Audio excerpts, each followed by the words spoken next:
Pues bienvenidos, muchas gracias por su asistencia. Vamos a entrar ya en materia. Entonces, el primer punto que quisiera comentarles es qué fuentes tenemos para el estudio de la historia del museo y sus colecciones sudamericanas. Aquí es muy valiosa la contribución de la doctora Adriana Muñoz. Ella es curadora del Museo Etnográfico de Estocolmo. Entonces, ella realizó un estudio muy interesante en el 2011, el cual se llama From Curiosa to World Culture: The History of the Latin American Collections at the Museum of World Culture in Sweden, ¿no? Entonces, este material es muy importante para nosotros porque fue el parteaguas, ¿no? El camino a recorrer para poder conocer un poco más del antecedente del museo y del antecedente de todas estas magníficas colecciones que resguarda entre sus muros. Entonces, este es uno de los baluartes, ¿no? Uno de los libros necesarios, lecturas obligadas para poder conocer este tema. De ella también tenemos dos interesantes artículos. Tenemos la formación de las colecciones arqueológicas sudamericanas en Gotemburgo, el periodo de Erland. Estos nombres son un poco difíciles todavía para mí, espero pronunciarlo bien. Nordenskjöld, algo así, algo así. Poco a poco iremos aprendiendo a cómo pronunciar el sueco. Entonces, este texto es muy interesante también. Es una presentación de lo que contienen estas colecciones, una breve reseña de cómo llegaron a posesión del museo, ¿no? Vamos a hablar un poquito más adelante de ello también. Tenemos este otro texto que es La creación del Museo de la Cultura del Mundo, Gotemburgo, Suecia, tentativas de cambio de paradigma y prácticas museales, ¿no? Muchas gracias a la doctora Adriana Muñoz por todas estas contribuciones que está realizando para dar a conocer el material del Museo Etnográfico de Estocolmo. Sin sus aportes, no hubiera sido posible conocer mucho de este material, ¿no? Entonces, también tenemos que ya para dar inicio al tema en sí, hay una breve historia que la vamos a resumir, pero son años y años y años de trabajo, de aventuras, de investigación, de deseos de poder contribuir con todo este material al conocimiento del ser humano, ¿no? Entonces, me voy a tomar la libertad de haber tomado varias partes, varios trozos de texto de las investigaciones de la doctora Adriana Muñoz. Entonces, déjenme quitar esto. Vamos a ver. Entonces, voy a leer esta parte muy brevemente para que podamos tener una idea general de cómo funcionó esto, ¿no? Tenemos primeramente que en 1996 el Estado sueco decidió crear un nuevo museo en la ciudad de Gotemburgo, el Weltskulturmuseet, ¿no? Usando como base el Museo de Etnografía de la ciudad, Etnografiska Museet. Entonces, tenemos que a partir de este año, que es el 96, va ya a tener origen lo que es el Museo de las Culturas del Mundo de Suecia, que es el que vamos a explorar un poco más adelante, ¿no? Entonces, también la misma doctora nos dice que en el siglo XVIII era Gotemburgo un puerto importante en el Atlántico Norte, una ciudad creciente en parte gracias a la presencia de la Compañía de Indias, que tenía una gran actividad comercial en Asia, especialmente con China, ¿no? Estos contactos van a hacer lo que va a permitir que se empiecen a recolectar lo que son objetos, ¿no? Que provienen de otras culturas del mundo, ¿no? Es por eso que la doctora también nos dice aquí que al regreso de estos viajes, muchos de los tripulantes traían objetos exóticos de tierras lejanas que en numerosas ocasiones eran donados a la Real Academia de Ciencias de Gotemburgo. Con ello se formó un Naturali Cabinet, ¿no? Entonces, todos estos objetos van a ir dando forma a diversas colecciones en un tiempo en el que lo exótico, lo extraño, va a empezar a seducir los ojos y la curiosidad de los europeos, ¿no? Tenemos aquí también que nos menciona que otros objetos exóticos, o sea, pongamos atención a esta palabra, exóticos, fueron donados por los participantes de las expediciones geográficas y científicas suecas, ¿no? Tenemos estos viajeros, tenemos también que se empiezan a llevar a cabo estas expediciones geográficas y científicas, ¿no? Hay entonces este creciente interés en Suecia por explorar, por conocer, no solamente por conocer a través de los objetos que traen los viajeros, sino de mandar investigadores propiamente para recolectarlos, ¿no? Las colecciones se van incrementando en este cabinet gracias a donaciones y compras, y es así que en 1860 se propone la fundación de un museo en la ciudad, abriendo en 1861 el Museo de Gotemburgo, ¿no? El cual, pues, es uno de los grandes acontecimientos de esta ciudad, ¿no? Tenemos aquí que para 1913 va a aparecer un personaje que es de los más trascendentes y significativos para la historia del Museo Etnográfico. Él es Erland Nordenskiöld. Espero haberlo pronunciado bien. Él será nombrado como director de la sección de etnografía en este año que ya les decía, de 1913. Él toma posesión hasta el año de 1915, ya que se encontraba haciendo investigación en Sudamérica, ¿no? Sin embargo, él, desde el momento en el que toma posesión hasta su muerte en 1932, va a llevar a cabo distintos, ¿cómo puedo decirlo? Va a llevar a cabo distintas implementaciones para poder hacer que este museo sea uno de los más importantes y reconocidos de su tiempo, ¿no? Entonces, aquí la doctora nos dice cuáles son estos motores, ¿no? ¿Cuál es este motor que impulsó la obra y trabajo de Nordenskiöld? Yes. Nos dice aquí, para Erland, el museo debía tener tres importantes funciones: conservar los objetos para las futuras generaciones, ofrecer material de estudio para los investigadores y ser un recurso para la educación y entretenimiento del público general. Y para poder cumplir con estas funciones, nos dice la doctora Adriana Muñoz, era necesario obtener colecciones que fueran acordes con los distintos objetivos, ¿no? Entonces, es así que durante los años en que él fue director, de 1913 a 1932, como ya les había mencionado, las colecciones que ingresaron se podrían clasificar, grosso modo, en las recolectadas por él mismo en sus trabajos de investigación en Sudamérica, las recopiladas por sus discípulos y estudiantes, los cuales tuvo muchos, y las intercambiadas o vendidas por investigadores que tienen contacto con el museo, las obtenidas mediante intercambio con otros museos y o instituciones, así como otro tipo de donaciones y compras, ¿no? Entonces, aquí estamos viendo que los museos se dedican a recopilar toda esta información de distintas maneras, ¿no? Esto va a ser muy importante, ¿no? Lo voy a platicar un poquito más adelante, porque nos va a hacer entender la manera en que todos estos objetos han llegado a las salas de estos museos, ¿no? Y eso es importante porque nos ayuda a quitarnos ciertas ideas erróneas que muchas veces tenemos con respecto a cómo han llegado todos esos objetos allá, ¿no? Vamos a platicarlo más adelante. Dice aquí la doctora Muñoz, en 1923, Erland Nordenskiöld es nombrado profesor de etnología en la Universidad de Gotemburgo.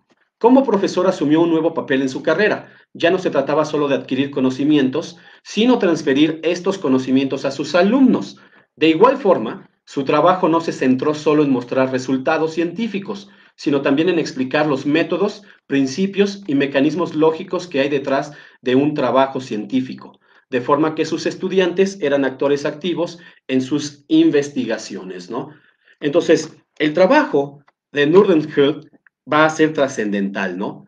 Esta involucrar a los alumnos en la recopilación de la información, en hacerlos partícipes de la creación de nuevo conocimiento, ¿no? Estas ideas del museo como un lugar de encuentro, ¿no? Entre las nuevas generaciones y las viejas generaciones, no solamente las generaciones europeas, sino las generaciones de distintas partes del mundo, ¿no?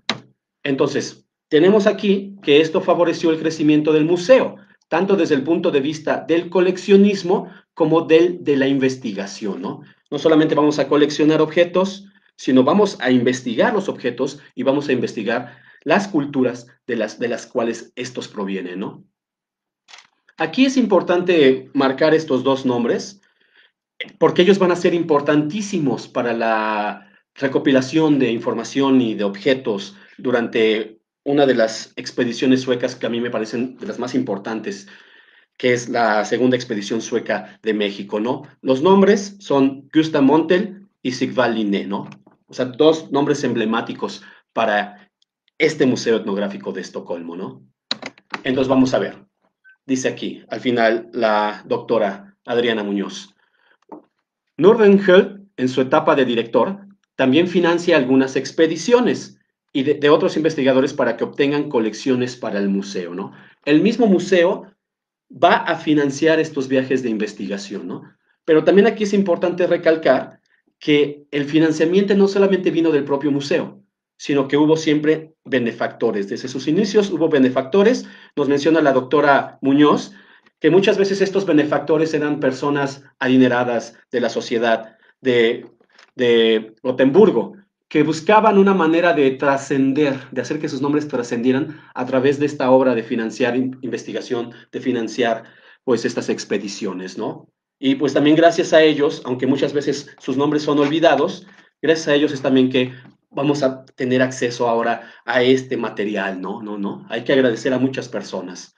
Dice aquí que también otros medios, como lo mencionamos anteriormente, de adquirir objetos es los intercambios, las donaciones y las compras, ¿no?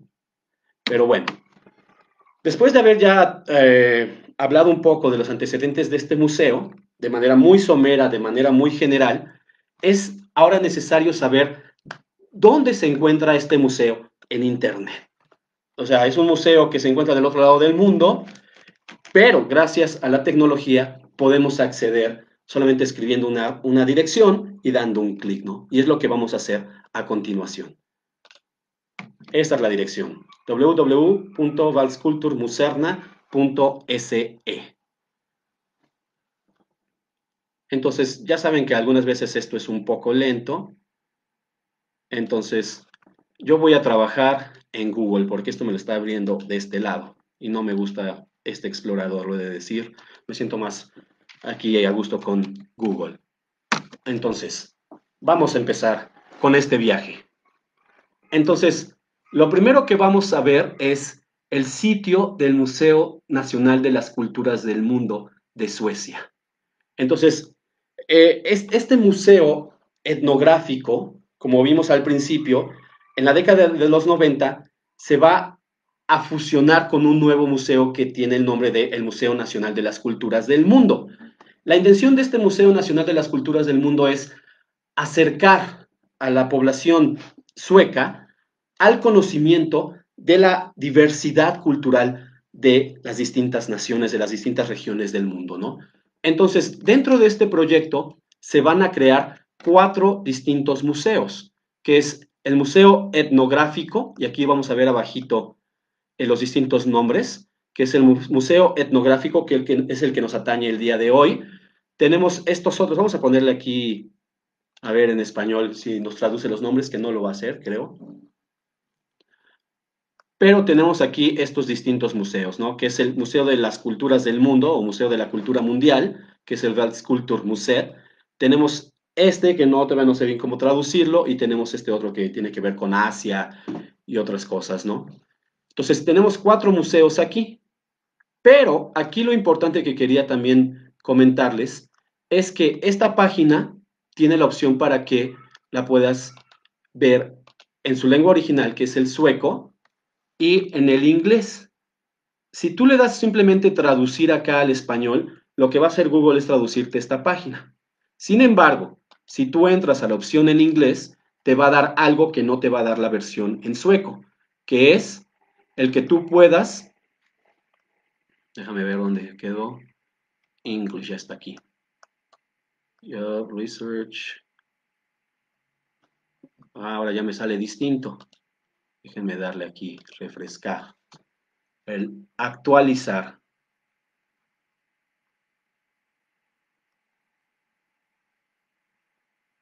Y una de las cosas interesantísimas, ajá, ya está. Bueno, entonces, acá. Lo que vamos a proceder a hacer es entrar al sitio del Museo Etnográfico. Ya me estaba yo brincando un paso. Suele suceder esto. Vamos a ver. Voy a consultar mejor mi guión para evitar cualquier anomalía.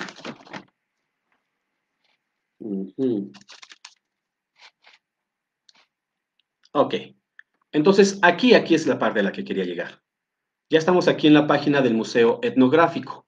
Entonces, lo que les mencionaba es esto, que si yo le doy en la opción original, que es el sueco, me va a marcar aquí algunas funciones, pero si le doy en inglés, me va a llevar a otra que es la que me parece interesante para nosotros, ¿no? Entonces, volvemos a bajar, tiene lo mismo acá, sin embargo, aquí está la que estaba buscando. Aquí está, visita el museo digitalmente, ¿no? Entonces, nos va a llevar a una visita, ajá, a través de esta aplicación que se llama Google Arts and Culture. Entonces, aquí nosotros podemos ingresar y podemos recorrer lo que es el Museo Etnográfico de Estocolmo, ¿no? A través de esta función. A veces los mouse no quieren responder, pero ahí va, ¿no? Entonces, aquí está. Este es el Museo Etnográfico de Estocolmo. Es este, es este. Entonces, es este color rojito. Entonces, aquí hay un pequeño errorcito. Aquí, en lugar de decir etnografisca, dice etnograisca. Entonces, se les fue una letra, lo cual van a corregir en la siguiente toma. Aquí ya está la F. Aquí ya está la F. Entonces, ese tipo de descuidos suceden en todas partes, ¿no? Ya sea en México, ya sea en Suecia, ¿no? Este es el Museo Etnográfico de Estocolmo. Entonces, ustedes pueden tomarse el tiempo si alguna vez lo desean y pueden ir recorriendo las distintas salas, ¿no? Pueden entrar acá, pueden ver algunos folletos, algunas cosas, y entonces ya los va a llevar por los distintos corredores para poder visitar las distintas exposiciones, ¿no? Entonces, esta es una de las maravillas del Internet, ¿no? Y más en estos tiempos difíciles, pues muchos museos optaron por crear este tipo de funciones, ¿no? Para hacer sus colecciones, para hacer sus museos, pues más interactivos y accesibles a todas las personas del mundo, ¿no? Entonces, pues, si ustedes gustan alguna vez darse el tiempo, pueden visitar el museo de esta manera, ¿no? Entonces, bueno, regresando, uh-huh, ahora es momento de saber cómo vamos a encontrar las colecciones. Vamos a ver. Entonces, aquí nos vamos a bajar y va a decir collections, ¿no? Pues lo vamos a dar ahí y vamos a encontrar estas distintas categorías, ¿no? The Museum Collections, Search the Collections, Photographic Collections, ¿no? Ustedes pueden entrar aquí de distinta manera. Vamos a darle en Photographic Collections. Ya nos viene aquí una breve reseña y después nos pide que despleguemos esta opción. Entonces nos dice Search the Collections. Entonces pueden acceder desde ahí o pueden acceder desde el inicio, desde Search the Collections. Es lo mismo. Aquí nos va a desplegar la dirección de las colecciones digitales de los 4 museos, ¿no? Bueno, aquí ya están en inglés, ¿no? Ya es más fácil para uno que no conoce el sueco. Entonces tenemos the Museum of Ethnography, Museum of Mediterranean and Near Eastern Antiquities, Museum of World Culture and Museum of Far Eastern Antiquities, ¿no? Entonces cada uno de ellos va a tener su propia, ¿cómo podemos decir?, plataforma para consulta de acervos digitales, ¿no? Es esta que se llama Carlota, ¿no? Eso es lo que nos va a permitir acceder a las colecciones digitales de los distintos museos de estos museos, bueno, el Museo Nacional de las Culturas del mundo, ¿no? Entonces, aquí está el buscador, pero vamos a ver. Aquí está este, aquí pueden acceder al de Cultura Mundial, aquí está, Weltkultur. Tenemos aquí también para acceder al de las Eastern Antiquities. Aquí está. Y ahora bien, aquí es donde vamos a acceder al que nos interesa en esta ocasión, que es el Etnografiska Museet. Entonces, aquí les quiero platicar un poquito. Vamos a ver. Ajá. ¿Cómo realicé las búsquedas en esta base de datos, no? Una de las cuestiones importantísimas aquí es recordar que lo que nos sirve para los documentos antiguos nos sirve también para este nuevo tipo de accesos, ¿no? Documentales. Una de esas cuestiones importantísimas que nosotros estudiamos en la clase de paleografía, ahí en la Escuela Nacional de Antropología e Historia, un saludo a todos los compañeros que nos estén escuchando de la querida Escuela Nacional, una de las cosas importantes es que una palabra puedes encontrarla escrita de diversas maneras, ¿no? En este caso, México no es la excepción, ¿no? Si tú pones México tal cual, aquí no importa el acento, tal cual así, con C, te va a arrojar un número determinado de resultados, que es acá, ¿no? En las fotografías. Tú lo que puedes hacer también para ayudarte, bueno, aquí creo que ya no me está mostrando, pero acá le doy clic derecho, pongo traducir a español, ¿no? Es una de las herramientas también formidables de Google y de otros buscadores que nos van a permitir acceder a este tipo de sitios, ¿no? Cuando no tienen la versión en inglés. O si no sabemos inglés, ¿no? Inclusive. Entonces tú le pones traducir al español y cada vez estas páginas lo hacen mejor, ¿no? Entonces, aquí está, archivo de imágenes. Si yo le pongo el criterio de búsqueda México, me va a arrojar 2.397 resultados. Sin embargo, si yo le pongo México con K, México, me va a arrojar 5.709. Entonces, a lo que voy con esto es que esta es una de las técnicas que hemos desarrollado nosotros para poder hacer estas búsquedas de acervos, que hay que pensar en las distintas maneras en las que puedes encontrar un nombre y también investigar cómo se dice el nombre en las distintas lenguas del mundo donde hay colecciones digitales, ¿no? Eso nos ha ayudado mucho para poder ingresar a colecciones que se encuentran en Países Bajos, aquí en Suecia, en lo que es Brasil, en lo que es Francia, en lo que es en muchos otros sitios, ¿no? Entonces, eso es importantísimo. Vean la diferencia, 5.709 a la anterior. Enjoy Internet, que es, ay, ya se trabó, ya saben que a veces la tecnología nos da estas cosas, que son 2.397, ¿no? Eso es importantísimo para poder también ubicar documentos, ¿no? Entonces, una vez que ya les expliqué esta cuestión, déjenme ver qué otra cosa les quería mencionar. Uh -huh. Ok, muy bien. Entonces vamos a ver. Yo quiero explicarles ahora cómo hay opciones de búsqueda dentro del mismo acervo del Museo Etnográfico. Ya le puse México. Vamos a ver esta imagen. Entonces, si ustedes se dan cuenta, en esta parte viene este número de archivo y vienen estas opciones. Esta es la que nos interesa, esta de acá. Si nosotros le damos aquí, nos va a descargar un archivo que no tengo la idea para qué, ni idea para qué es, pero si le doy acá, me va a mostrar algo fascinante, que es otro acervo que concentra estos mismos documentos del Museo Etnográfico, pero también de otros acervos, ¿no? Y además, una de las ventajas es que este acervo me los va a acomodar de una manera distinta y también me va a permitir hacer la búsqueda de documentos de una manera más sencilla y más ordenada, ¿no? O sea, fue interesante porque cuando hicimos el trabajo de búsqueda de fotografías de Ula Apenes en Chimalhuacán, nos dimos cuenta que en la Etnografisca Muset nos arrojaba ciertos datos. Sin embargo, cuando descubrimos este que es Kringla, que no sé cómo se pronuncia, pero ya aprenderemos, aquí empecé a encontrar otras fotografías que no se mostraban en el otro acervo. Desconozco cuáles hayan sido en ese momento pues los motivos, ¿no?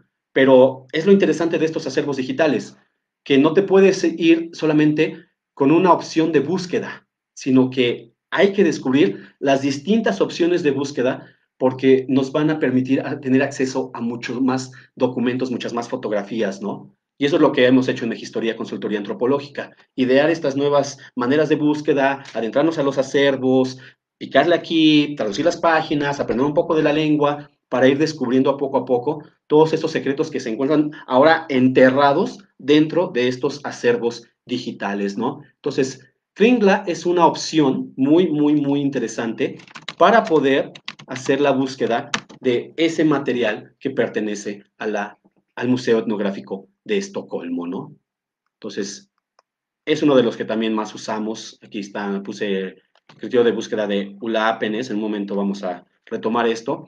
Pero vean, entonces, nos maneja aquí fotografías del acervo del Museo Etnográfico, pero entonces también nos permite inmediatamente ver la información completa de la ficha, ¿no? Podemos aquí ver la ficha, sin necesidad de descargarla para verla en grande como en el Museo Etnográfico de Estocolmo, aquí podemos verla con un solo clic de manera completa, ¿no? Entonces, es una de las ventajas de este buscador para poder adentrarnos a las colecciones del Museo Etnográfico de Estocolmo. Bueno, entonces, vamos a ver.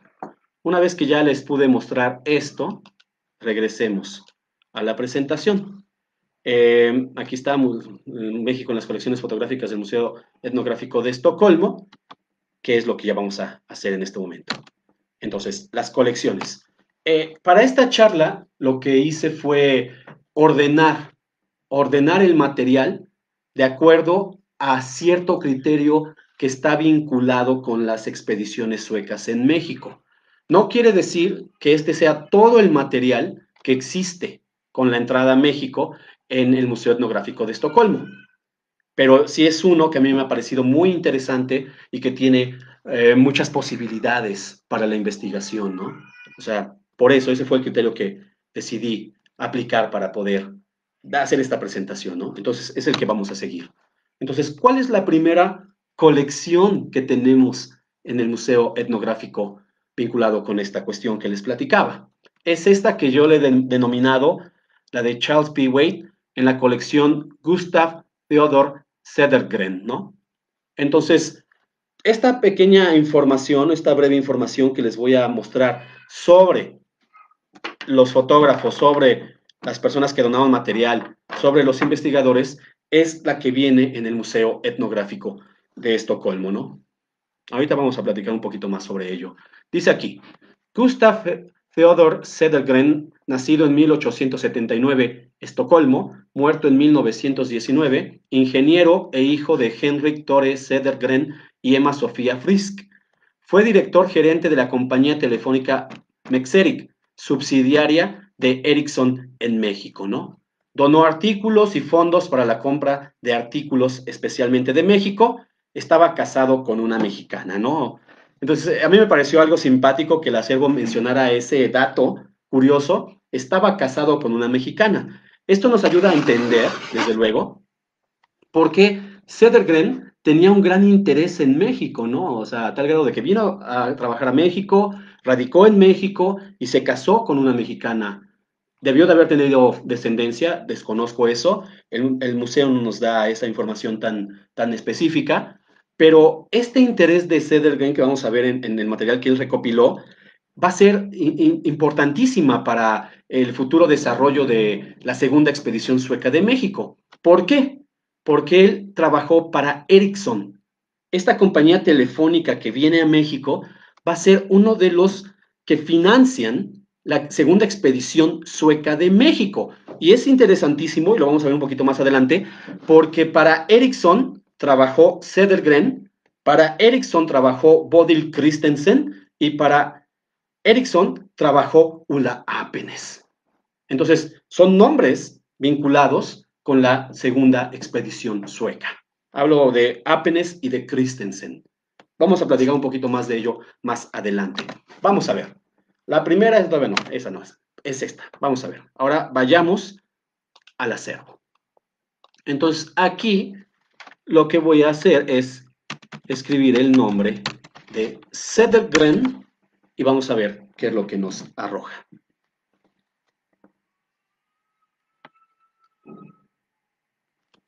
Aquí está. Nos da un resultado de 328 registros fotográficos para este nombre, ¿no? Entonces, aquí vemos primeramente figuras prehispánicas, después ya vienen las fotografías, y esto va a ser fascinante, ¿no? Es una de las colecciones que compartimos también a través de la página de Facebook, y entonces aquí él va a tener una de las colecciones más ricas y nutridas, concentradas en un solo sitio, sobre la producción de Wade. Espero que así se pronuncie el nombre, ya no tuve tiempo de constatar la pronunciación. Pero entonces aquí vamos a ver estas fotografías, son más de 200 fotografías de distintas zonas arqueológicas de México, pero también fotografías que empiezan ya a tener un corte etnográfico, ¿no? Retratar personas en sus faenas, en sus actividades cotidianas. Entonces, todavía trae un poco la tradición, ¿no? De las tarjetas postales. Recordemos que Wade es fundador de la Sonora Company, entonces él se dedica a la creación y comercialización de tarjetas postales, ¿no? Sin embargo, algunas fotografías ya empiezan a verse como más un documento etnográfico que como una cuestión estética y artística, que no puedo dejar de decir que muchas de estas fotografías tomadas por etnólogos, que vamos a ver a continuación, por historiadores, por geógrafos, son fotografías que cumplen con requisitos estéticos y técnicos, ¿no? Entonces pueden ser consideradas pues obras de arte, ¿no? Es algo de lo que también llama mucho la atención, ¿no? La calidad técnica de este material. Entonces, como podemos ver aquí, hay distintos sitios arqueológicos, la colección es muy vasta, tenemos fotografías de Mitla, entonces acá está, Mitla, ¿no? Entonces, vean también la claridad, ¿no? Del material, vean la resolución, vean el trabajo, la técnica del fotógrafo. Entonces, quisiera yo mostrarles todas, pero no terminaríamos en el tiempo que nos resta, ¿no? Entonces, yo les invito a que ustedes entren a estos acervos y se den el tiempo, pues, de viajar en el tiempo a través de las fotografías que nos han legado, ¿no? Entonces, son muchas de carácter arqueológico. Aquí está de la tierra cercana a donde yo soy, de donde yo soy, perdón, que es la bella Cholula. Pues aquí tenemos, ¿no? Cholula, Cholula, todavía infestada de árboles, ¿no? Entonces, hay otras fotografías aquí interesantes que también nos gustaron mucho. Tuvimos la oportunidad de compartir ya toda esta colección en nuestra página de Facebook. Entonces, tenemos aquí unas de las que a mí me impresionaron más, donde están, vean la infinidad de material, pues aquí está, ¿no? El hermosísimo lago de Texcoco. Ajá. Y tenemos estas elevaciones circundantes, ¿no? Tenemos lo que es la caldera, tenemos la Sierra de Santa Catarina, tenemos el Peñón del Marqués, y aquí se empieza a ver la elevación de lo que es el cerro de Iztapaluca, ¿no? Aquí está. Y aquí está lo que quedaba del lago, ¿no? A principios del siglo XX. Entonces, como ustedes pueden ver, esta colección, pues es muy rica, ¿no? Y muchas de las fotografías, pues muchas tienen la firma del autor, ¿no? Pero llega un momento en el que ya no tienen la firma del autor. Ya no la tienen. Sin embargo, están dentro de la misma colección y están anotadas por el museo como pertenecientes a Charles P. Wade, ¿no? Entonces, esta es una de las colecciones interesantes. Quise incluirla porque Cedergren está vinculado con Ericsson y Ericsson está vinculado con la segunda expedición sueca de México. Muy bien. Entonces, vamos a seguir explorando las colecciones. Luego, tenemos otra colección muy interesante, que es la del material relacionado con la primera expedición sueca de México, la cual se llevó en 1932. Entonces, aquí es interesante retomar esa fecha. Recordemos que, ahora se me va el nombre, el nombre, es el del director del museo, el del maestro, un poquito complicado recordar los nombres, pronunciarlos. Entonces, él recordemos que murió en el año de 1932, pero también recordemos que Sigvald Linné y Gustav Montel fueron sus alumnos. Entonces, esta expedición del 32 obviamente todavía lleva la firma del maestro, ¿no? La firma del maestro. Entonces, vamos a ver qué nos guarda esta colección. Tenemos estos datos que nos da el Museo Etnográfico de Estocolmo y nos dice, etnógrafo y arqueólogo, profesor y director del Museo Etnográfico Estatal de Estocolmo del 54 al 66. Linné se interesó por la arqueología mesoamericana a una edad temprana e hizo varios trabajos de campo en la región. Entre sus aportes más conocidos se encuentran las excavaciones en Teotihuacán, ¿no? Entonces aquí tenemos a Linné, esta fotografía pertenece al acervo del Museo Etnográfico, aquí con un perrito, ¿no? Entonces me pareció una fotografía curiosa. Ahí está, Sigvald Linné. Entonces, Sigvald Linné, como resultado de esta primera expedición sueca de México, va a publicar este libro, ¿no? Archaeological Researches at Teotihuacán, México, Sigvald Linné. Entonces, vamos a ver, ¿cuál es el material asociado con esta primera expedición y con este libro? En primer lugar, tenemos que Sigvald Linné tomó una gran cantidad de fotografías de su exploración en Teotihuacán, ¿no?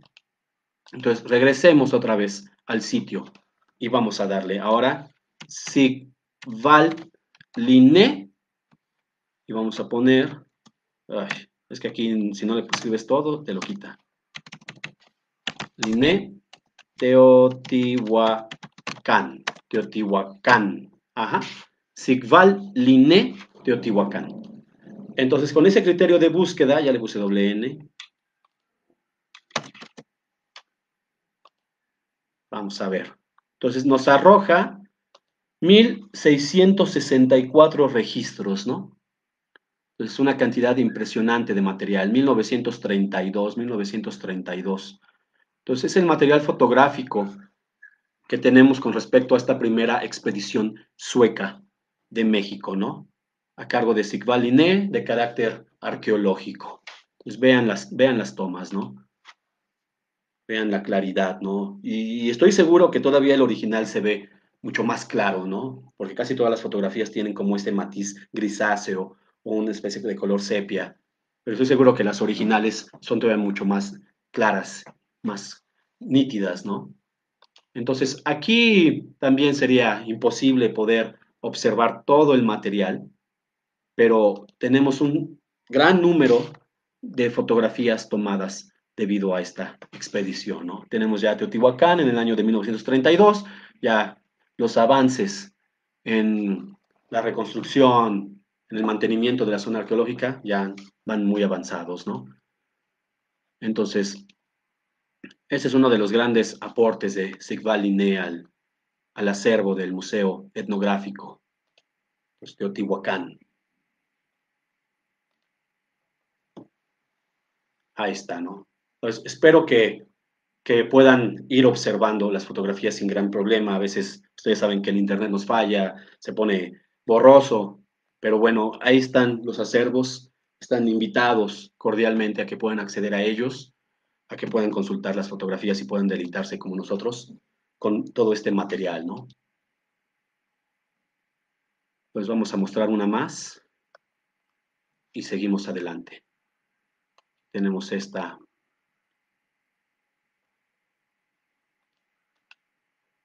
Oh, olvídenlo. Aquí está. Pues está un poco sobreexpuesta, pero aquí está la llamada pirámide del Sol, y aquí está un camino. Entonces, es muy interesante porque hay momentos en los que Linné también se preocupa por fotografiar a las personas, ¿no? A las personas que están en este entorno. Este interés por estudiar a las personas que están en el entorno se va a ver enfatizado, ¿no? En la segunda expedición sueca. Entonces, vamos a ver.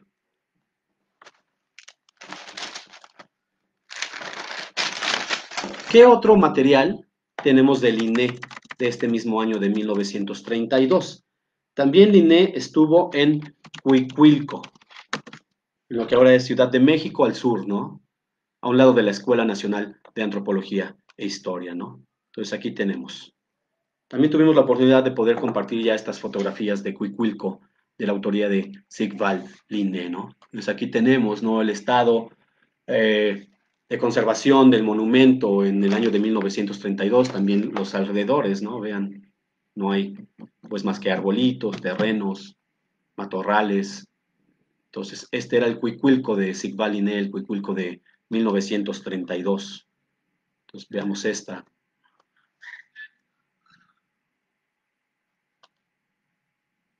Pues ahí está, ¿no? Pues es una serie de fotografías bastante interesantes también de la zona arqueológica de Cuicuilco. Pues esto nos indica que el INE, aparte de hacer los estudios en Teotihuacán, también se tomó un tiempo, en ese año de 1932, para recorrer distintos sitios arqueológicos, no solamente de los alrededores de la Ciudad de México, sino que tuvo la oportunidad de ir hacia el sur, ¿no? Más adelante vamos a ver también un poco de ello, ¿no? Ahí está. Cuicuilco a través de la lente de Sigvald Linné. Entonces, también Sigvald Linné va a tener algunas tomas de Tenayuca, de Tenayuca. Entonces, aquí pues no son tan profusas, pero tenemos varias, ¿no? Aquí está, Tenayuca.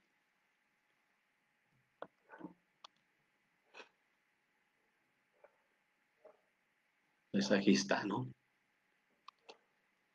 En algunos casos, nosotros hemos llegado a lamentar que el fotógrafo no se diera una escapada por los pueblos, ¿no? Siempre es interesante ver el estado, ¿no? Cómo era el pueblo en estos años en los que ellos visitaron, ¿no? Lamentablemente, pues aquí vemos a lo lejos alguna casa, algunos detalles, ¿no? Pero este es el material de Sigvald Linné, ¿no? También tenemos que Sigvald Linné va a fotografiar, pues, Yucatán, ¿no? Cuando él decide ir a lo que es Chichén Itzá, va a tomarse el tiempo para también realizar tomas de esta zona arqueológica. Entonces aquí hay varias fotografías de Chichén Itzá, ¿no? Hay también otras interesantes de la gente, ¿no? De las personas de Yucatán. Entonces, habría que buscarlas, tomarse el tiempo, como ustedes pueden ver también. El de Yucatán es un material bastante profuso, pero vean, eso es lo interesante de estas expediciones, ¿no? El financiamiento para la recopilación de material, ¿no? Documental, en este caso, el uso de la fotografía, ¿no? El desarrollo tecnológico de las cámaras permitió que pues este tipo de instrumento fuera muy requerido ya en las investigaciones arqueológicas, etnográficas, geográficas, ¿no? Entonces, gracias a eso es que ahora tenemos acceso a todo este material que se creó, ¿no? Durante estas expediciones científicas. Tenemos también, del mismo Linné, fotografías de Tula. Tenemos estas fotografías de Tula, de lo que es, él ahí sí fue a la ciudad, tomó algunas fotografías en el centro y después nos procedió a dar fotografías de la zona arqueológica, ¿no? Entonces, fotografías de Tula, también de Sigvald Linné durante esta primera expedición sueca de México. Entonces tenemos aquí esta fotografía también interesante. Ahí está a lo lejos el convento de Tula. Aquí está esta persona y aquí se ve pues lo que es el panorama, ¿no? Aquí está el convento. Ajá. Entonces tenemos también fotografías de Tula en este acervo y tenemos también fotografías de Mitla. Fotografías de Mitla también. Entonces vean.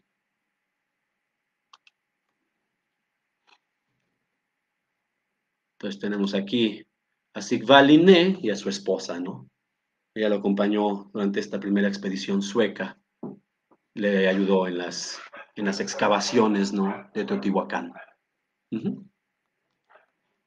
Entonces, ¿qué más tenemos de Sigvald Linné durante esta expedición? Tenemos fotografías de Monte Albán, también.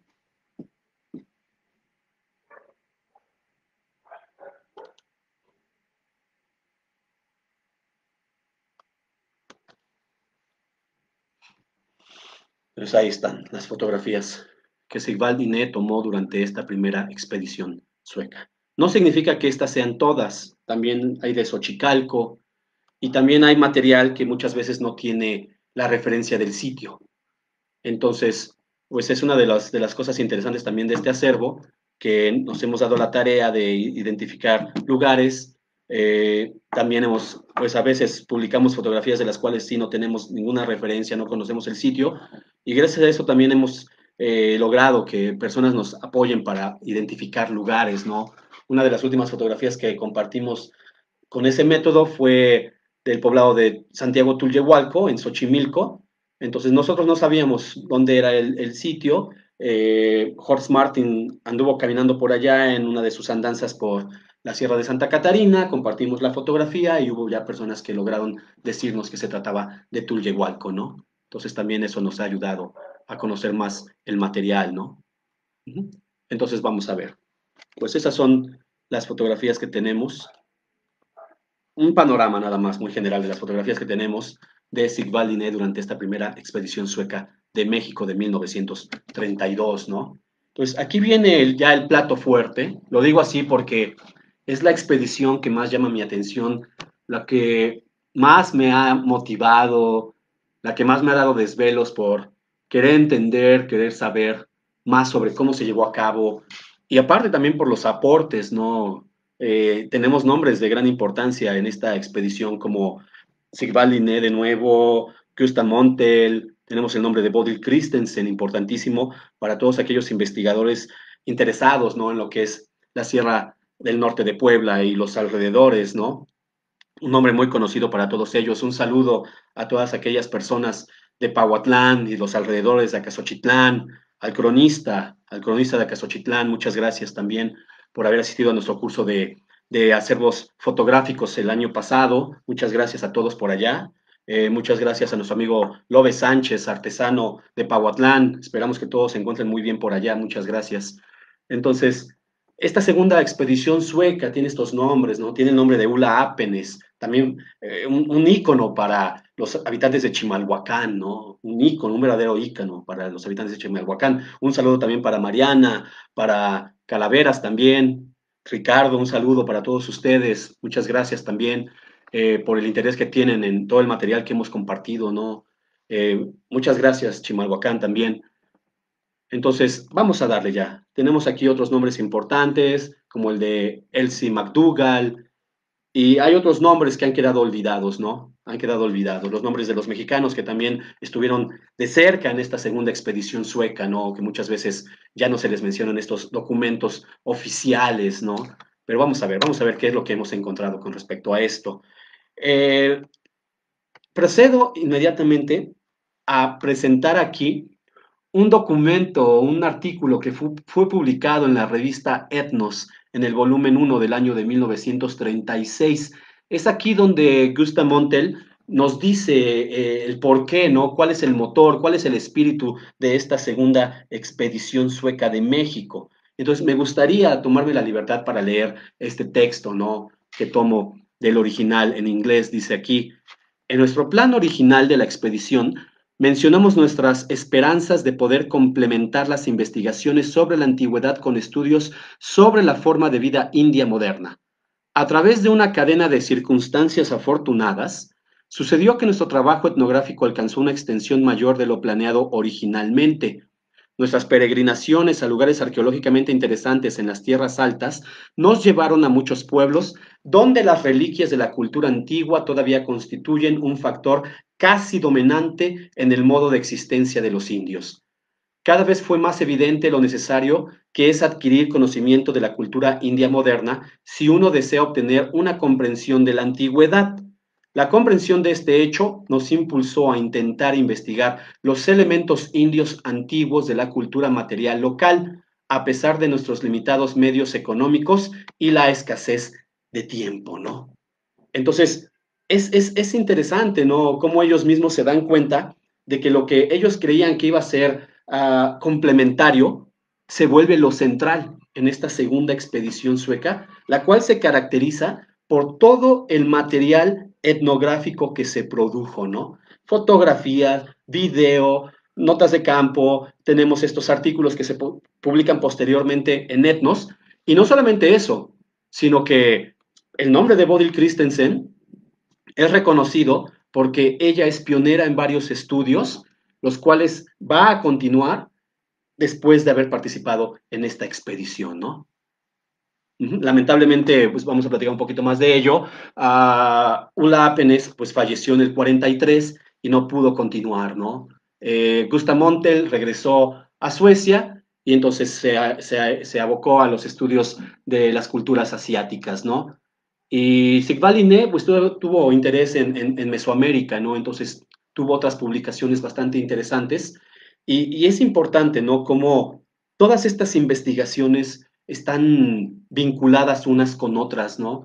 Yo recuerdo mucho a mi profesor de la Escuela Nacional de Antropología e Historia, Miguel Basallo, cómo nos decía, ¿no? Todo está relacionado, ¿no? También la maestra Ana nos decían, todo está relacionado, ¿no? Y es verdad, todo está relacionado.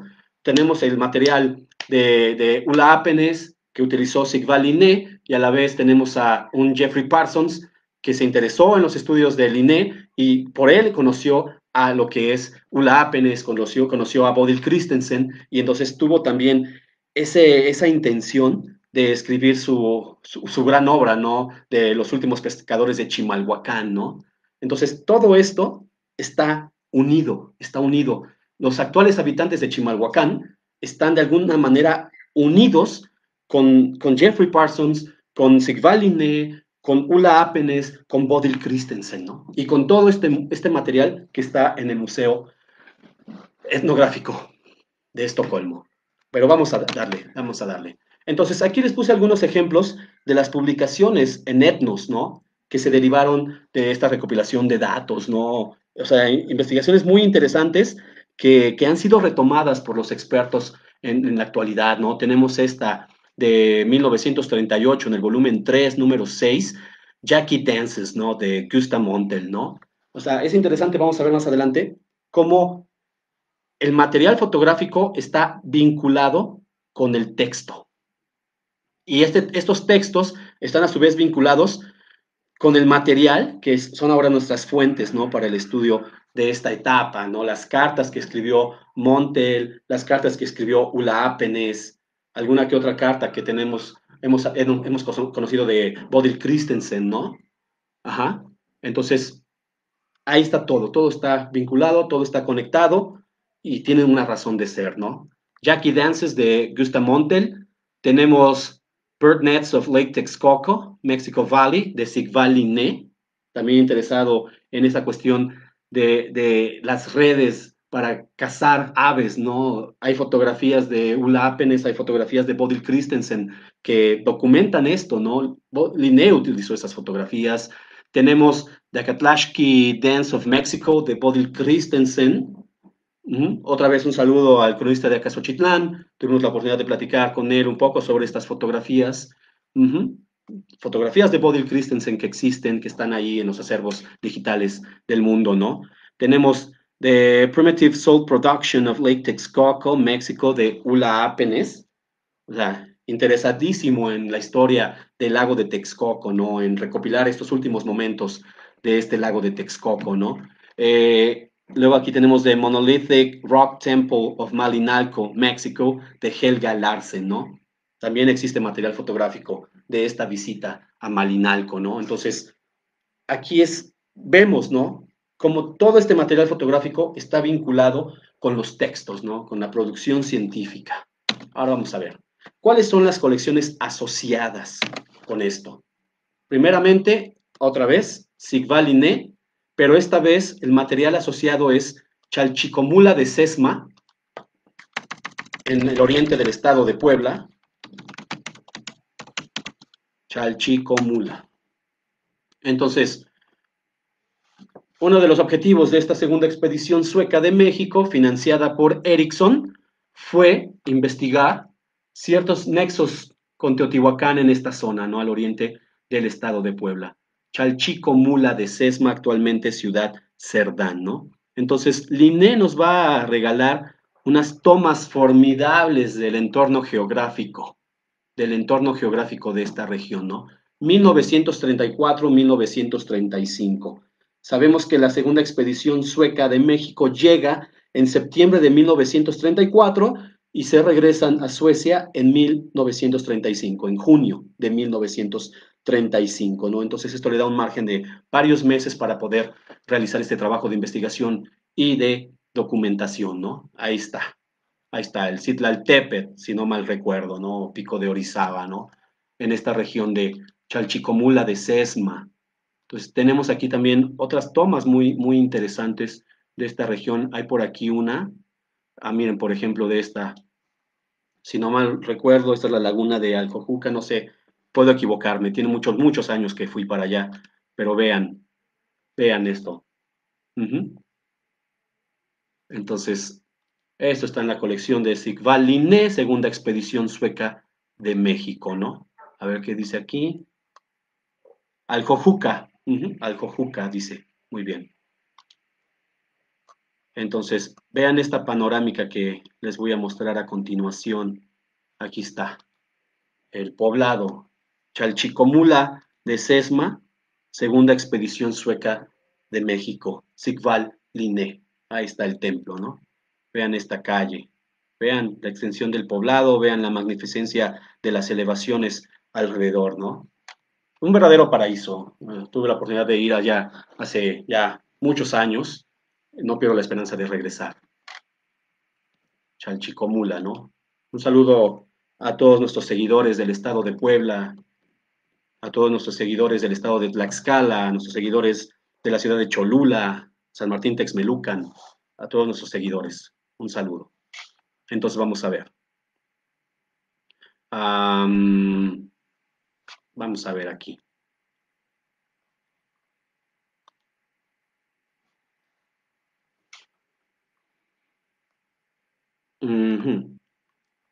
Tenemos más material asociado. Aquí hay otras tomas de esta región.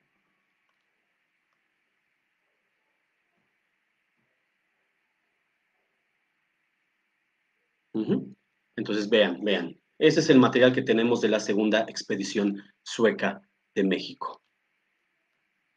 Chalchicomula. Otro lugar importantísimo durante la segunda expedición sueca de México va a ser Calpulalpan, ¿no? También es un lugar importante para la segunda expedición sueca de México y también pues nos queda un buen acervo, ¿no? De esta expedición y de esta región. Aquí es interesante porque Linné se enfoca mucho en las fotografías del entorno geográfico, ¿no? Aquí, si no mal recuerdo, esta colección la compartimos ya hace como un año y algo, y no recuerdo alguna fotografía del poblado, ¿no? Todas se van hacia las excavaciones que realizaron, hacia el entorno. Bueno, algunas veces sucede esto con el acervo, ya le vas bajando y se regresa. Y entonces le aprietas en otro lado que no es, ¿no? Y entonces te hace esto. Ya no regresa. Ya saben, como en todo, hay siempre ciertas circunstancias, ¿no? Esta de donde me botó Chalchicomula, ¿no? Calpulalpan. Muy bien. Y a veces el internet, que ya saben que cuando más se le requiere, empieza a fallar. Pero ahí vamos, ahí vamos. Entonces vean, en esta parte pues viene toda esta documentación, ¿no? De cómo se llevaron a cabo las exploraciones, las excavaciones durante esta segunda expedición sueca de México, ¿no? Vale, material muy importante, ¿no? Para los que quieran, pues, recuperar la historia, ¿no? De las investigaciones arqueológicas en esta parte del estado de Tlaxcala, ¿no? Entonces, bueno, vamos a ver qué más tenemos acá. Otro de los miembros importantes de esta segunda expedición es Gustav Montel. De acuerdo al Museo Etnográfico de Estocolmo, tenemos esta información que es etnógrafo, arqueólogo y hombre de museo. Montel estudió etnografía en Gotemburgo en la década de 1920 bajo la dirección de Erland Nordenhult. Ahí está el nombre otra vez. Participó en la expedición de Sven Hedin durante los años de 1929 al 33 y luego se mudó a Estocolmo y trabajó en el Museo Etnográfico del Estado y junto con su colega Sigvald Linné llevó a cabo lo que es la expedición etnográfica y arqueológica del museo a México de 1934 al 35. Ajá. Dice aquí que con el tiempo se interesó por el este de Asia, principalmente China. Después de la muerte de Hedin, además de su trabajo en el Museo de Estocolmo, se convirtió en el director de la Fundación Sven Hedin desde 1953 y fue el curador en el Museo Etnográfico de Estocolmo del 54 al 66, ¿no? También un gran personaje en esta segunda expedición sueca. ¿Qué fotografías tenemos de Gustav Montel en esta expedición? Tenemos fotografías de Milpa Alta, ¿no? Al sur de la actual ciudad de México, ¿no? Pues vamos al acervo a verlas. Vamos a ver algunas. Todo este material, no todo, una gran parte de este material lo hemos compartido a través de la página de Facebook. Entonces, ustedes pueden revisar, pueden usar el buscador. Ahorita me doy un tiempo y les explico cómo funciona buscar dentro del mismo Facebook publicaciones, ¿no? También se puede. Entonces vamos a ver. Gustav Montel, ¿no? ¿Todavía sigo transmitiendo en vivo? Creo que sí. Bueno, saludos a todos. Gustav Montel, y entonces de él tenemos Milpa Alta, ¿no? Milpa Alta. Entonces, es interesante, ¿no? Ver la reacción de las personas cuando compartimos este material. Material en muchos casos inédito, ¿no? Que nuestros connacionales no conocían. Pues una de las intenciones también de nuestro proyecto de búsqueda y divulgación de acervos fotográficos en Internet es hacer llegar estas fotografías a las personas de las comunidades, ¿no? Lo cual, pues sí, nos ha dado pues fruto, ¿no? O sea, sí han llegado a estas comunidades, estas fotografías se han compartido pues muchas veces de manera casi viral, ¿no? En las comunidades y eso es lo importante, ¿no? O sea, este material está siendo conocido por las personas, ¿no? Y estamos utilizando esta plataforma de Facebook, que es algo de lo más usado, ¿no? En la actualidad, ¿no? No solamente para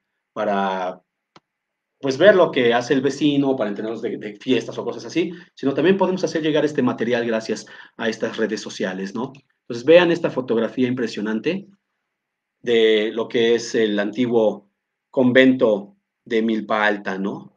Entonces aquí está el atrio, ¿no? De acuerdo a la fecha que pudimos consignar de esta colección, fue en noviembre de 1935, si no mal recuerdo, ¿no? Entonces hay unas escenas de días de muertos que son bastante interesantes, ¿no? Entonces Milpa Alta, ¿no? En la segunda expedición sueca. Pues tenemos aquí un poquito más de fotografías de esta parte. Tenemos esta también bastante interesante, ¿no? Aquí en el cementerio, ¿no? Aquí están.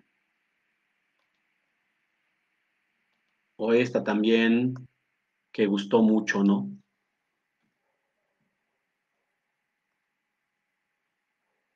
Entonces hay unas ocasiones en las que el acervo las muestra así, entonces no las puedes hacer grandes.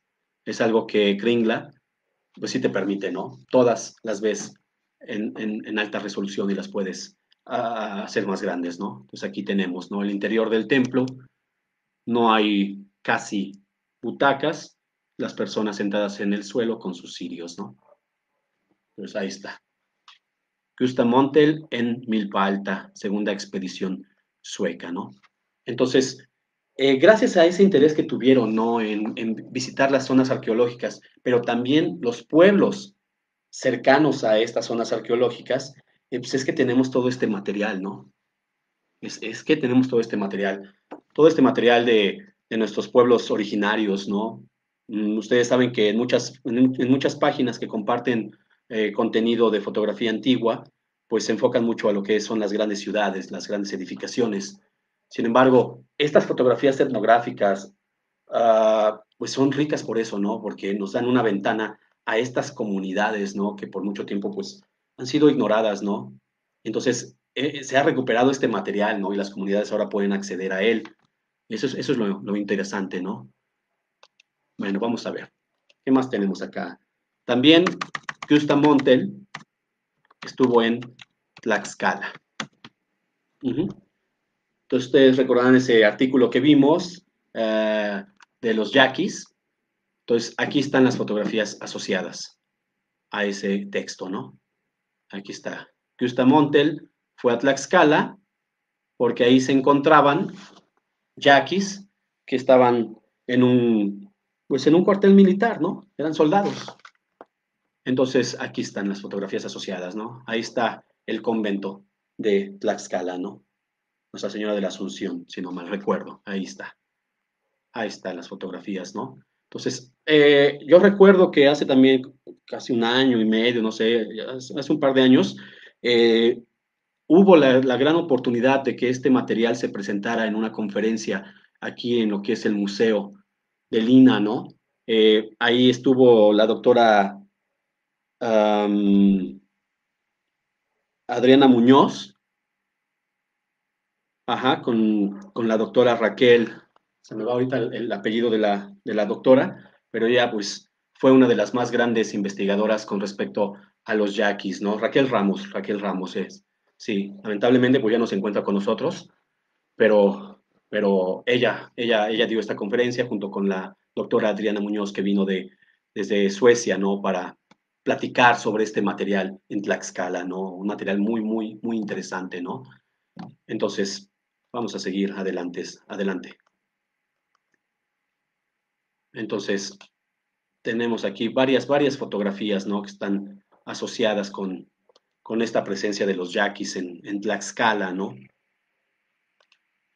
Los que han seguido de cerca nuestro trabajo de divulgación de acervos fotográficos, pues saben, ¿no? Que también compartimos una colección de Bodil Christensen, también de los yaquis en Tlaxcala, ¿no? También de ella hay fotografías de estos yaquis, ¿no?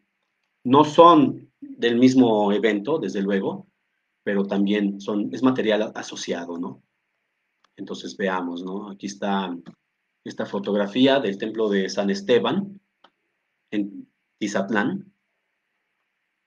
Aquí está, ¿no? Aquí está la zona arqueológica. Está la zona arqueológica de Tizatlán, ahí está el templo, y aquí está pues, lo que es la Matlalcueye, y aquí está el Coatlapanga, ¿no?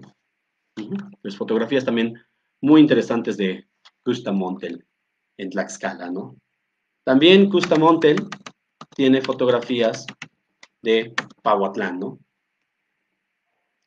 Entonces, como pueden darse cuenta, esta segunda expedición sueca estuvo en muchos sitios, ¿no? Tenemos esta fotografía, aquí está.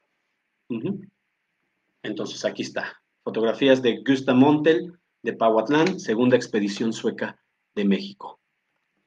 Entonces, no son muchas, pero son muy valiosas, ¿no? Ahí está. Ahí está. Entonces, Gustav Montel también tiene fotografías de Pahuatlán. Ahí está. Entonces, ¿de qué más tiene? Gustav Montel tiene algunas fotografías tomadas en Chimalhuacán.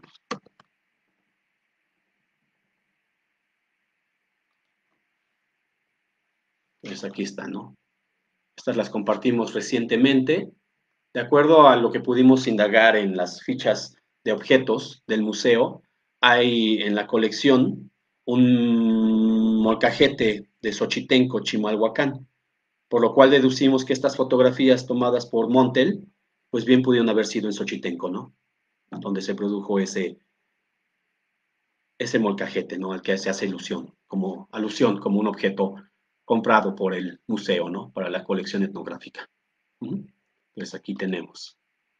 Entonces, estas son las fotografías de Gustav Montel en Chimalhuacán, Estado de México. Entonces, ¿quién es otro personaje importante para esta segunda expedición sueca de México? Bueno, tenemos a Bodil Christensen y tenemos a Helga Larsen. Entonces, como ustedes pueden darse cuenta, las entradas para ambas son muy breves, ¿no? Nacida el 25 de diciembre de 1896 en Holbæk, Dinamarca, fallecida el 27 de marzo de 1985 en San Felipe, Oaxaca, México. Hija de Harald Leopold Christensen y Mary Viggers, hermana de la señora Helga Larsen y Julie Henriette, ¿no?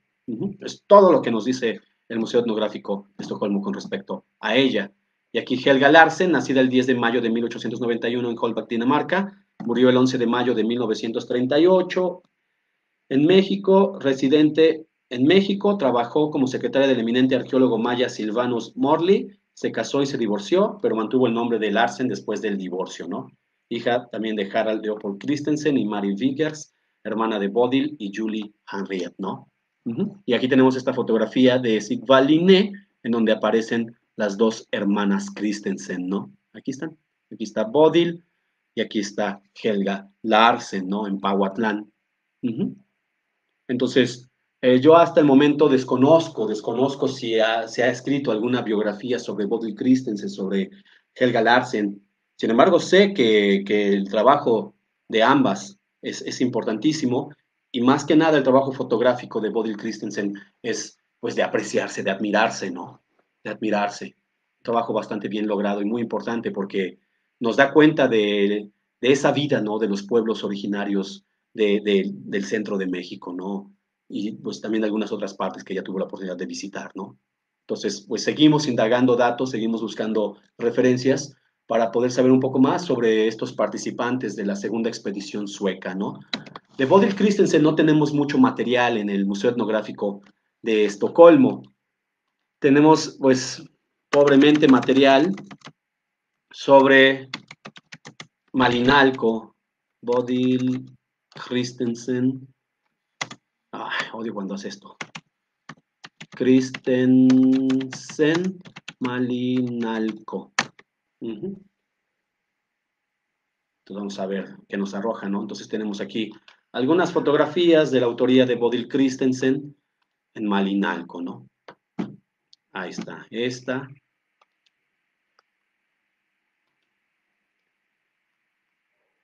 Está esta.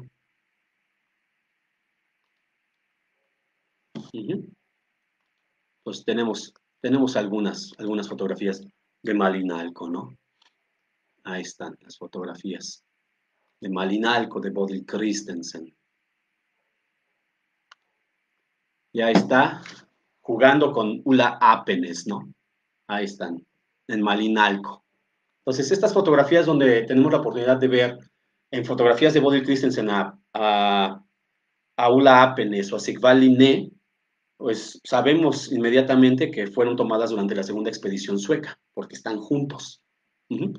Y ese es uno de los problemas que hemos enfrentado en la revisión de los acervos fotográficos, ¿no?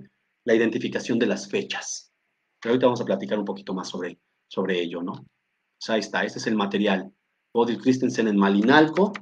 Tenemos también este material que definitivamente pues no fue tomado durante la segunda expedición sueca. Muchas de las fotografías que se encuentran en este acervo no fueron tomadas ya en el periodo de la segunda expedición sueca. Sin embargo, pues son fotografías, ¿no? que los autores donaron al Museo Etnográfico de Estocolmo, ¿no? Pues tenemos esta de la erupción del Paricutín o del nacimiento del volcán Paricutín, ajá, en Michoacán, ¿no? Por Bodil Christensen. Tuvimos también la oportunidad de compartir esta colección de Bodil Christensen en nuestra página, se encuentran estas fotografías en el Museo de las Culturas del Mundo de Países Bajos, ¿no? Entonces, pues como ustedes pueden ver aquí están también, están en ese acervo, pero también están en este acervo. Entonces, ahí están, ¿no? Son las fotografías que tenemos de Bodil Christensen. Y tenemos pues otras muy pocas con el nombre de Tuxpan. También son pocas fotografías, ¿no?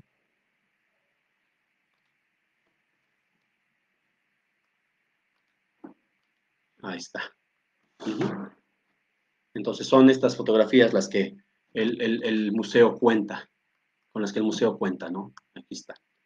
Bueno, entonces, vamos a ver, el tiempo apremia. Vamos a ver, otro miembro de la segunda expedición sueca fue Elsie McDougall. Ella nació en 1883 en Londres y murió en 1961. Participó en la adquisición de artículos para la colección en 1935 y pues participó también en la expedición sueca de México, ¿no? Esos son los datos que nos da el museo, no es mucho, no hay fotografías asociadas a su nombre, no hay un artículo asociado a su nombre en Etnos, entonces de ella sabemos que pues fue muy apasionada del estudio de los textiles. Compartimos algunas fotografías que se encuentran en el Peabody Museum. Y hemos tratado también de adquirir nuevos datos sobre su persona, ¿no? No nos ha sido fácil, sabemos que su material se encuentra, pues, en distintos museos alrededor del mundo, ¿no? En Reino Unido, entonces es un poco complicado, ¿no? Y más si los acervos no son abiertos, ¿no? Pero bueno, entonces aquí viene, pues, uno de los miembros más representativos de esta segunda expedición sueca de México. Él es Ulla Apenes. Entonces tenemos aquí que él nació en 1898 y murió en 1943. Fue un ingeniero, ajá, nació en Fredrikstad, Noruega, y se educó en Zurich entre 1917 y 23. Y a partir de 1929 trabajó para Ericsson en la Ciudad de México. En su tiempo libre se dedicó a los estudios arqueológicos y etnográficos, especialmente a la cultura maya, pero después da un giro y se enfoca mucho en lo que es el lago de Texcoco, los recursos, los pueblos aledaños y Chimalhuacán, ¿no? Entonces, en ese sentido, desde que nosotros conocimos el personaje de Ulla Apenes, nos llamó mucho la atención, su trabajo, su vida, y nos dimos a la tarea de investigar más sobre él, de buscar nuevas fuentes. Entonces, fruto de ese trabajo, pues fue el video, el documental que compartimos el año pasado, que se llama Ulla Apenes Amerikanisten, que fue hecho por la NRK, un canal de televisión, una compañía de televisión noruega. La serie, bueno, el documental pertenece a una serie que se llama Héroes Olvidados, y entonces esta serie recupera personajes importantes, ¿no? Que hicieron algo importante y que son de Noruega, ¿no? Y que pues estuvieron diseminados por distintas partes del mundo, ¿no? Entonces nos da mucho orgullo que este material se haya conocido, ¿no? Y que ahora pues ya lo hayan subido a YouTube, no los del canal, sino personas de Chimalhuacán, y que ahora muchas personas hayan podido acceder a información de primera mano con respecto a la vida de Ulla Apenes, ¿no? Eso nos llena de mucho orgullo, de mucho gusto saber que nuestro trabajo ha dado para que las personas conozcan estos aspectos de la historia de Chimalhuacán, ¿no? Entonces también sabemos que Ulla Apenes escribió un gran número de cartas a su madre Kitty. Entonces muchas de estas cartas pues fueron escritas en el periodo en el que él vivió en México, ¿no? 1929 a 1942 aproximadamente. Entonces, pues aquí es una beta de datos interesantísimos, ¿no? Hay ya una tesis en noruego, ¿no? Escrita sobre estas cartas, la vida de Ulla Apenes en México, la percepción que Apenes tuvo de los mexicanos durante los primeros años, cómo esta percepción cambia a lo largo del tiempo hasta volverse un apasionado de la historia y la cultura mexicanas, ¿no? Entonces, Ulla Apenes se ha vuelto una figura muy interesante para el estudio en Noruega, en Noruega. Hay un texto de Ricardo Pérez Montfort en donde habla sobre estos migrantes noruegos, ¿no? Que llegan a México. También fue un camino que nosotros seguimos para poder acceder a nuevos datos, ¿no? Sobre este personaje. El documental nos aporta infinidad de información, ¿no? O sea, material que ni siquiera está en el Museo Etnográfico, en la colección digital en línea, ¿no? Como por ejemplo unos videos que se sacaron en Pahuatlán, ¿no? Otro video de los yaquis en Tlaxcala, videos que realizó Ulla Apenes, ¿no? Entonces hay fotografías que también no conocemos. En el mismo documental vemos cómo Apenes estuvo muy vinculado con Frances Gilmore, una investigadora folclorista estadounidense, y entonces el acervo de Frances Gilmore está en la Universidad de Arizona, el cual no es accesible al público, ¿no? En general, así a través de la internet, ¿no? Pero sabemos que ahí hay fotografías de Chimalhuacán, sabemos que ahí hay fotografías de distintos lugares de México, porque Ula y Frances Gilmore recorrieron muchos de estos sitios juntos, ¿no? Es interesante aquellos que ya hayan visto la colección que compartimos de Bodil Christensen en Chimalhuacán. Hay una fotografía donde se ve a Ula Apenes junto con Frances Gilmore, ¿sí? Recorriendo el lago de Texcoco, junto con otras personas, ¿no? Entonces vean cómo todos estos personajes están vinculados, ¿no? Ellos se conocían, ¿no? Entonces, tenemos estas cartas, tenemos el documental, tenemos otra información que sabemos que existe y tenemos esta publicación que también dimos a conocer hace algunos meses, ¿no? Se sabía ya del conocimiento, bueno, tenemos el conocimiento de este libro, está en la UNAM, sin embargo, a nivel digital, tuvimos la oportunidad de encontrarlo en la Biblioteca Nacional de Noruega, digitalizado en alta resolución y con la disponibilidad para descargarse en PDF. Entonces dimos a conocer el vínculo y entonces hemos promovido mucho el conocimiento sobre la vida y obra de Ula Apenes en México, ¿no? Entonces, pues esa es la cuestión. Aquí una de las fotografías más emblemáticas de la colección Ula Apenes en el Museo Etnográfico de Estocolmo, no solamente por la belleza y la calidad técnica, o sea, es una fotografía logradísima, no solamente por el hecho también de que fue tomada desde la cima del Cerro de la Estrella y de que nos muestra una sierra de Santa Catarina, pues totalmente completa, ahora sí que, aunque se escuche raro eso, pero pues no hay minas, no hay casas, o sea, hay alguna que otra casa.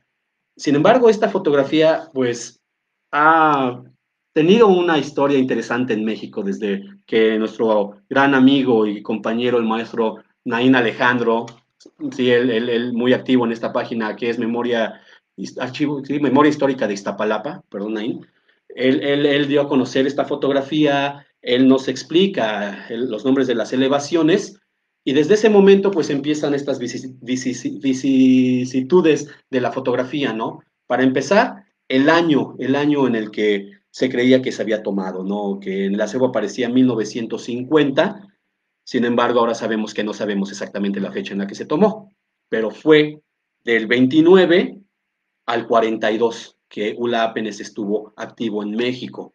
Puede ser que haya sido tomada durante el periodo de la segunda expedición sueca. Aún no tenemos los elementos para afirmarlo o refutarlo, ¿no? O sea, tal vez el conocimiento el estudio de las cartas nos dé nuevos datos para poder fechar muchas de las fotografías de Ula Apenes, ¿no? Pero, o sea, la fotografía ha ya viajado por muchas páginas de internet, muchas páginas de Facebook, y le han otorgado todo tipo de fechas, ¿no? Desde finales del siglo XIX hasta 1945, 1920 y algo. O sea, algunas veces, pues a ojo de buen cubero le dan el año, ¿no? El primer año de 1950, yo también caí en ese error, porque es el año que te muestra el acervo.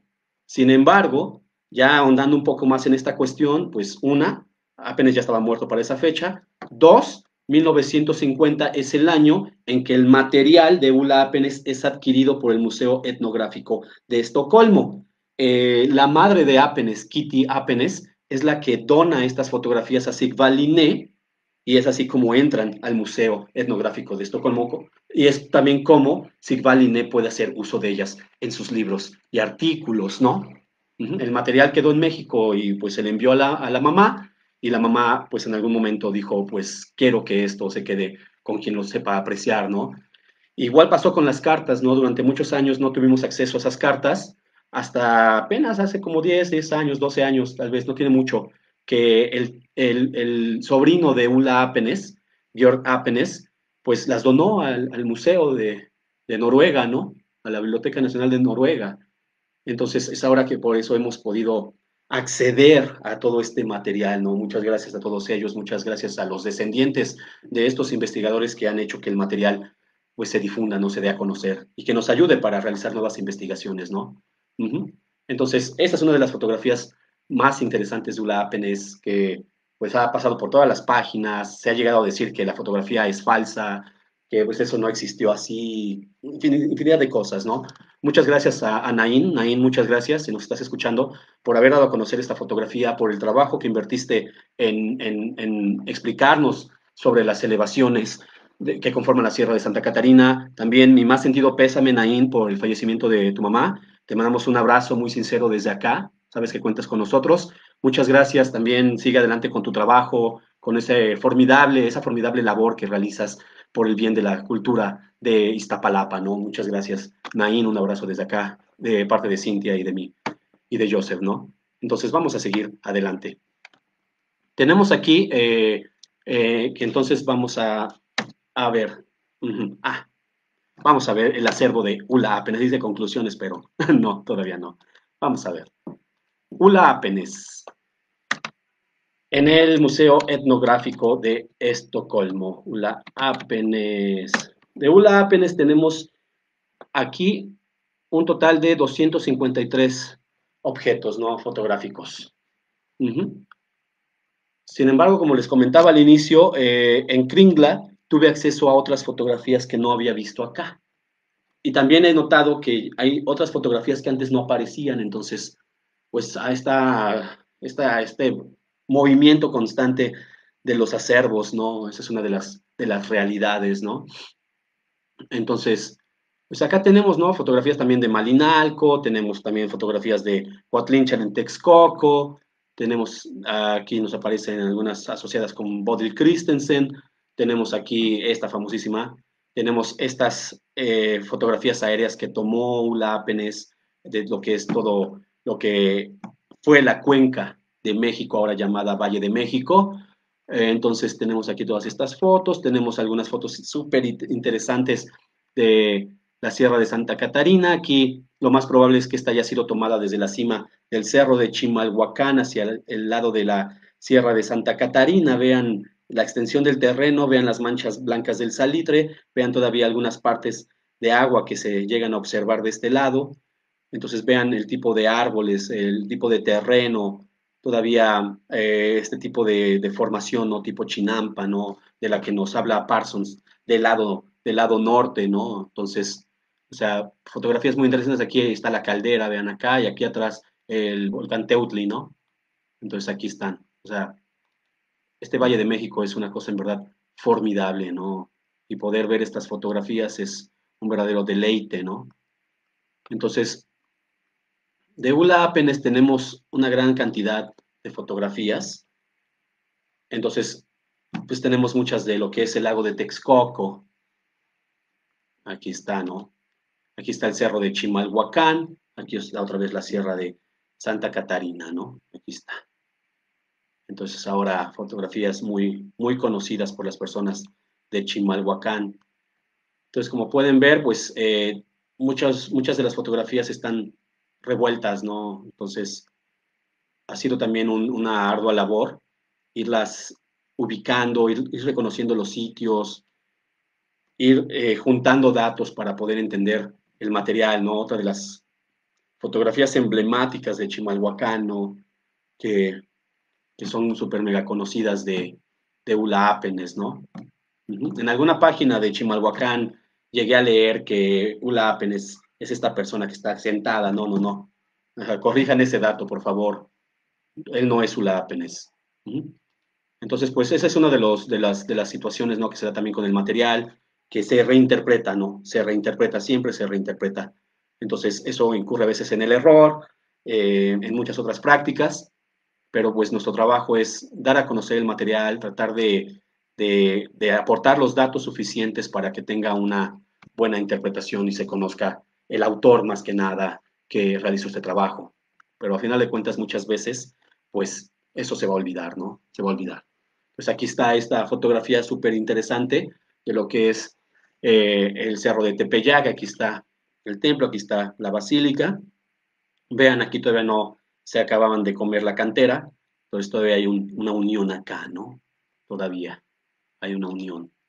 Pues Ulapen es incansable explorador, incansable caminante de todo el Valle de México y todos los poblados alrededor del lago de Texcoco, ¿no? Entonces, pues es un gran acervo, ¿no? Tenemos aquí una fotografía de Bodil Christensen que está incluida ahí. Entonces, también es una de las cuestiones, ¿no? Que hay que ir reconociendo el material, hay que irlo seleccionando, hay que irlo renombrando, ¿no? Aquí está otra interesante fotografía de Ulla Apenes, ¿no? El lago de Texcoco y las prácticas que se llevaban a cabo ahí. Uh-huh. Entonces, vamos a ver qué otra más tenemos por acá.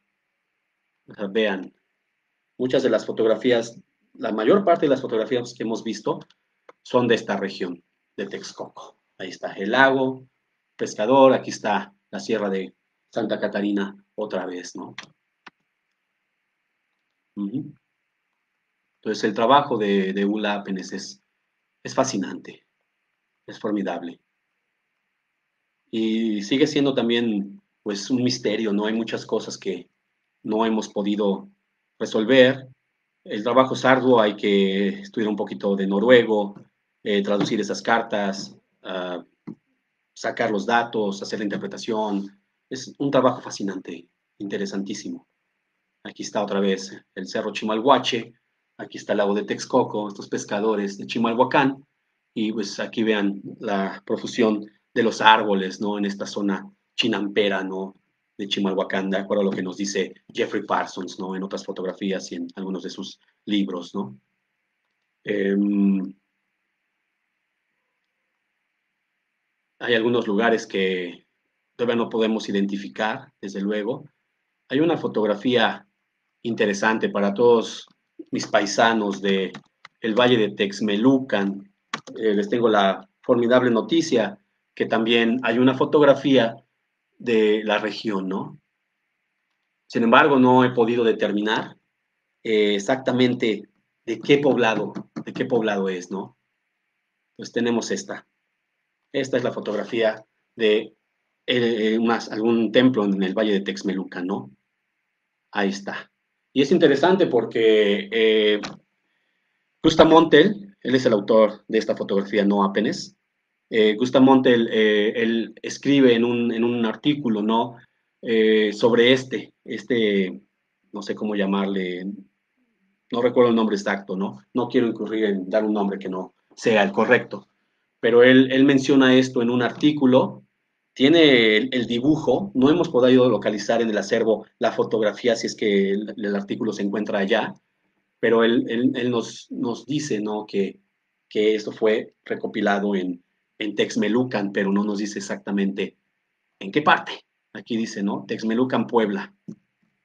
Music, ¿Qué dice? Music Instrument, ¿no? Esto es de Gustav Montel, ¿no? Pero aparece aquí.